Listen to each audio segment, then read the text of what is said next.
रातों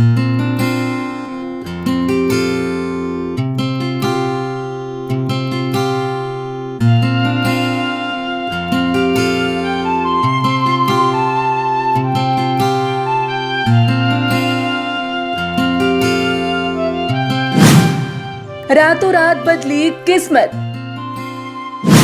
30 बच्चों का पिता बना करोड़पति, हाथ लगे बेशकीमती रत्न, सरकार ने दिए करोड़ों रुपए।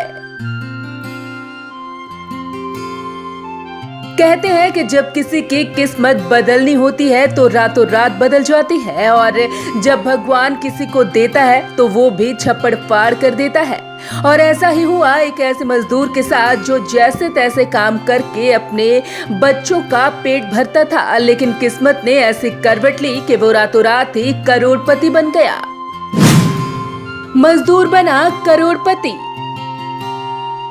दरअसल बात तंजानिया की है, जहां एक माइनर को काम करने के दौरान 2 बड़े रत्न मिले। यह तंजानिया में मिले अब तक के सबसे बड़े रत्न हैं। रत्न हरे बैंगनी नीले रंग के हैं और मजदूर को ये रत्न देश के उत्तर में तंजानाइट की खानों में से एक में मिले हैं। इस इलाके को दीवार से घेरा हुआ है ताकि रत्न की तस्करी को नियंत्रित किया जा सके। खदान मंत्रालय के एक प्रवक्ता ने कहा कि पहले रत्न का वजन 9.27 किलोग्राम है, जबकि दूसरे का वजन 5.103 किलोग्राम है। बता दें कि तंजानाइट एक रत्न है जो केवल पूर्वी अफ्रीकी राष्ट्र के एक छोटे से उत्तरी क्षेत्र में पाए जाते हैं। रत्न की कीमत।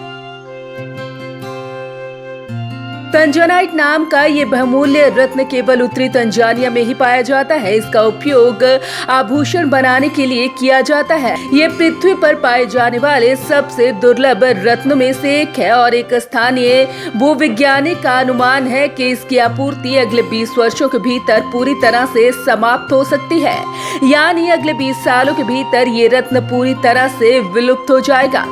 आपको बता दें कि इन अनमोल रत्नों के एवज में तंजानिया की सरकार ने 7.74 अरब तंजानियन शिलिंग का भुगतान किया है। ये रकम अमेरिकी डॉलर में करीब 33.5 लाख डॉलर और भारतीय मुद्रा में करीब 25 करोड़ 36 लाख रुपए के बराबर है।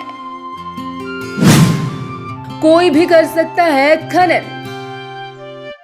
तंजानिया में पिछले वर्ष एक कानून बनाया गया जिसके तहत देश का कोई भी नागरिक खनन कर सोना या रत्न सरकार को बेच सकता है। खनन का कार्य वहां सरकार नहीं कराती। इससे पहले खोजा गया सबसे बड़ा रत्न 3.4 किलो का था, जिसे 15 साल पहले एक माइनिंग कंपनी ने खोजा था। तंजानिया में लाखों लोग अपने स्तर पर रत्नों के लिए खनन के काम में जुड़े हैं। ये लोग किसी कंपनी के साथ काम नहीं करते और खतरों के बीच आमतौर पर हाथों और साधारण औजारों से ही खुदाई करते हैं। पिछले साल ही सरकार ने एक ट्रेडिंग सेंटर खोला है जहां लोग सीधे जाकर खुदाई में मिले रत्नों को बेच सकते हैं। नहीं बदलेगा लाइफस्टाइल। 52 वर्षीय लेजर की 4 पत्नियां हैं और 30 बच्चे हैं जो मेहनत मजदूरी करके अपने परिवार का पेट पालता था, लेकिन आज किस्मत बदलने के बाद उसका कहना है कि इन पैसों से वो एक स्कूल बनाएगा और एक शॉपिंग मॉल का भी निर्माण करवाएगा। उसने बताया कि उसके इलाके में कई लोग अपने बच्चों को पैसे की कमी के कारण स्कूल नहीं भेज पाते हैं। ऐसे में उनके लिए वो स्कूल बनवाएगा, लेकिन उसने ये भी कहा कि इन पैसों के आने के बाद उसकी लाइफस्टाइल ज्यादा नहीं बदलेगी। वो अभी भी अपने 2000 गायों की देखभाल कर घर चलाएगा। Bureau report, Punjab Kesari group.